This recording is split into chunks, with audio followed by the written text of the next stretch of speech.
Thank you from team rainbow. So press conference எதுக்கு அப்படின்னு பார்த்தீங்கன்னா, குழந்தை ஒரு 10 வயது குழந்தைக்கு நெஞ்சில் வளர்ந்த ஒரு கட்டி, ஜெர்ம் செல் டியூமர் அப்படின்னு சொல்லுவோம். ஜெர்ம் செல் டியூமர் வளர்ந்து குழந்தைக்கு கண்டுபிடிச்சி கீமோதெரப்பி கொடுத்துருக்கோம். 5 சைக்கிள் கீமோதெரப்பி கொடுத்துட்டு சர்ஜரி பண்ணி 6 மணி நேரம் சர்ஜரி பண்ணி ஒரு 1 கிலோ டியூமர் வந்து எடுத்து குழந்தை குணமாக்கியிருக்கோம். குழந்தை இப்போ நல்லா இருக்காரு, 6 மாதம் ஃபாலோவில் இருக்காரு. He is doing well. இந்த கான்ஃபரன்ஸ் எதுன்னு பார்த்தீங்கன்னா, it's more of a public awareness தான். ஸோ குழந்தைங்களுக்கு ஏதாவது any symptoms, take the children to the hospital. குழந்தைங்களுக்கு ஏதாவது ஒரு பிரச்சனை இருக்குன்னா லேசாக எடுத்துக்க வேண்டாம், குழந்தைய ஹாஸ்பிட்டலுக்கு கூட்டிட்டு போயிட்டு செக்அப் பண்ணிக்கலாம் ஆஸ் ஏர்லி அஸ் பாசிபிள். அதுக்காக பப்ளிக் அவேர்னஸ்க்காக சொன்ன கான்ஃபரன்ஸ் தான். இந்த குழந்தைக்கு மூச்சு திணறல், இருமல், சளி, அவ்வளோதான். ஜுரம் இருந்துச்சு, அவ்வளோதான். மற்றபடி வேறு எதுவுமே இல்லை. 10 நாளைக்கு இருந்துச்சு. எடுத்து எக்ஸ்ரேல தெரிஞ்சது தான் அந்த கேன்சர் கட்டி. அதை வச்சு தான் கண்டுபிடிச்சி டெஸ்ட் எடுத்து நம்ம கீமோதெரப்பி, 5 சைக்கிள் கீமோதெரப்பி கொடுத்து சர்ஜரி பண்ணியிருக்கோம்.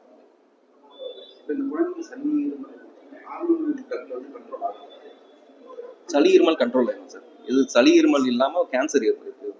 ஸோ நார்மல் சளி இருமலுக்கு போய் கண்டுபிடிச்சது தான் கேன்சர் கட்டி.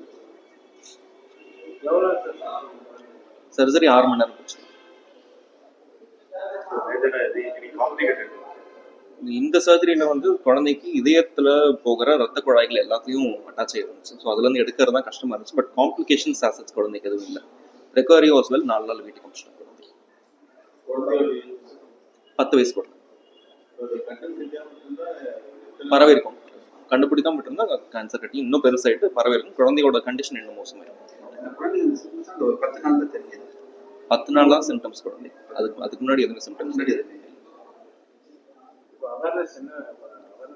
சார். குழந்தைங்களுக்கு எனி இஷ்யூ, இருமல் சளி முதற்கொண்டு எந்த இஷ்யூவாக இருந்தாலும் லேசாக எடுத்துக்க வேண்டாம். நான் குழந்தைங்களுக்கு மோஸ்ட் இஷ்யூஸ் சைலண்டாக தான் வரும், சைலண்ட் சிம்டம்ஸாக தான் வரும் குழந்தைங்களுக்கு. So any issue take the child to the hospital, show them to the local paediatrician. காமிச்சிட்டு ஏதோ இஷ்யூ இல்லைன்னா ஓகே, எதுவாக இருந்தால் it has been notified and charted out.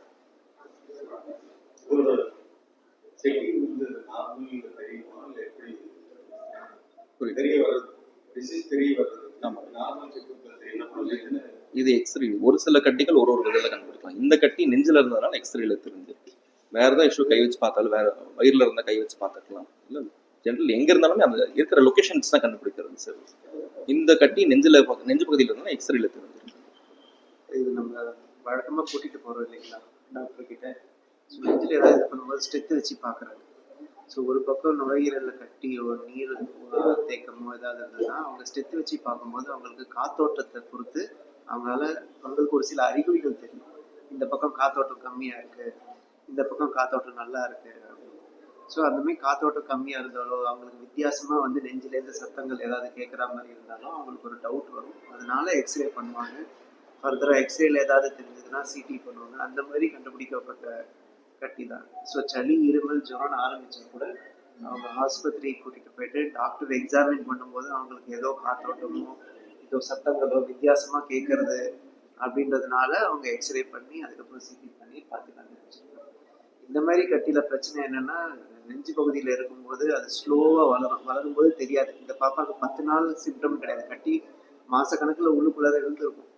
ஆனால் 10 நாளாக தெரிய வந்திருக்கு. ஃபீவர், காய்ச்சல், ஜுரம், சளின்னு வரும்போது அவங்க யார்கிட்டயோ கூட்டிகிட்டு போயிருக்காங்க. அவங்க பார்க்கும்போது அதை கண்டுபிடிச்சிருக்காங்க. கட்டி ரொம்ப நாளாக இருந்திருக்கலாம், உள்ளுக்குள்ளார ஸ்லோவாக வளர்ந்துட்டே இருக்கலாம். அது அழுத்தும் போது பிரச்சனைகள் அதிகமாக இருக்கலாம், மூச்சு திணறல் இருக்கலாம். ஸோ அதனால் இதுக்கு முன்னாடி ஒரு சளி ஜுரம் இருக்கும்போது நம்ம அதை எக்ஸாமின் பண்ணி பார்த்துருந்தோம்னா இன்னும் கொஞ்சம் எளிமையாக நம்ம கண்டுபிடிச்சிருக்கலாம். அந்த காத்தோட்டங்கள் எப்படி போகுதுன்றதை பார்த்து. இந்த மாதிரி கட்டி ஒரு சைஸுக்கு மேலே போனதுக்கப்புறம் நமக்கு வந்து, அதாவது முன்னாடி சொன்ன மாதிரி நிறைய பேர் தேவைப்படுறாங்க.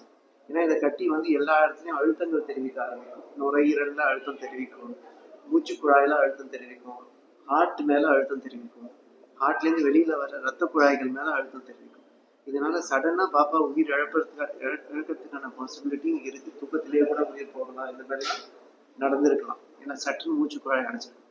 அதே மாதிரி இந்த பாப்பாவுக்கு டெஸ்ட் எடுக்கணும்னா கூட நம்ம வந்து ஒரு மயக்க மருந்து கொடுக்கும்போதோ இது பண்ணும்போதோ ரொம்ப கேர்ஃபுல்லாக இருக்கணும். ஏன்னா இது அழுத்தம் தெரிவிக்கும் போது சட்டுன்னு என்ன வேணாலும் மாறலாம். அதுக்கு தான் இந்த மாதிரி கட்டியை ஹேண்டில் பண்ணும்போது ஆஸ்பத்திரியில் எல்லா ஸ்பெஷலிஸ்ட்டும் இந்த மாதிரி காம்ப்ளிகேஷன் ஏற்பட்டால் அதை ஹேண்டில் பண்ணுறது, அதை பார்த்துக்கக்கூடிய ஃபெசிலிட்டிஸ் இருக்கிற மாதிரி ஒரு செட்டப்பில் தான் நம்ம சின்ன இன்வெஸ்டிகேஷன் கூட பண்ணணும். அதாவது பயாப்சி சொன்னார் இல்லைங்களா, அல்ட்ராசவுண்ட் பயாப்சி பண்ணணும். ஸோ அந்த மாதிரி ஒரு பயாப்சி பண்ணுறது கூட உங்களுக்கு நம்ம பைபாஸ் வரைக்கும் யோசிச்சு வச்சுக்கணும். ஏன்னா என்ன வேணாலும் நடக்கலாம். மயக்க மருந்து கொடுக்கும்போது சடனாக அழுத்தம் ஆகி இருதயம் மேலே கம்ப்ரெஷன் வரலாம். ஸோ இந்த மாதிரி சுச்சுவேஷனில் நம்ம பேக்கப் பிளான் எப்படி ஒரு சர்ஜிக்கல் ஸ்ட்ரைக் பண்ணோன்னா plan B, plan C, plan டின்னு மல்டிபிள் பிளான் வச்சுருக்காங்க அப்படின்ற மாதிரி இதுவும் அந்த மாதிரி தான். ஸோ இந்த மாதிரி கட்டிகள் நம்ம இது பண்ணும்போது நமக்கு வெல் ப்ரிப்பேர்டாக இருக்கணும். ஒரு பிளான் மட்டும் கிடையாது, ஏபிசின்னு 3 பிளான் வச்சுட்டு நம்ம பண்ண வேண்டியது. அதுதான் இந்த இதில் சேலஞ்சே. நமக்கு நல்ல டீம் இருந்தாங்க. we are able to give a good outcome. Sir குழந்தை வந்து அடுத்த நாளே நடக்க ஆரம்பிச்சிட்டாரு. டியூப் எடுத்து 2வது நாள் நடக்க ஆரம்பிச்சிட்டாரு. வார்டுக்கு ஒரு 3வது நாள் ஆரம்பிச்சு 4வது நாள் வீட்டுக்கு அனுப்பிச்சிட்டோம். ஸோ நார்மல் லைஃப் அப்படின்னு பார்த்தீங்கன்னா depends on what you ask. So is able to walk, climb steps எல்லாம் பார்த்தீங்கன்னா 1 வாரம் 10 நாள் approximately was able to do. Regular sports activities ஒரு மாதம் ஆச்சு. Is able to do it.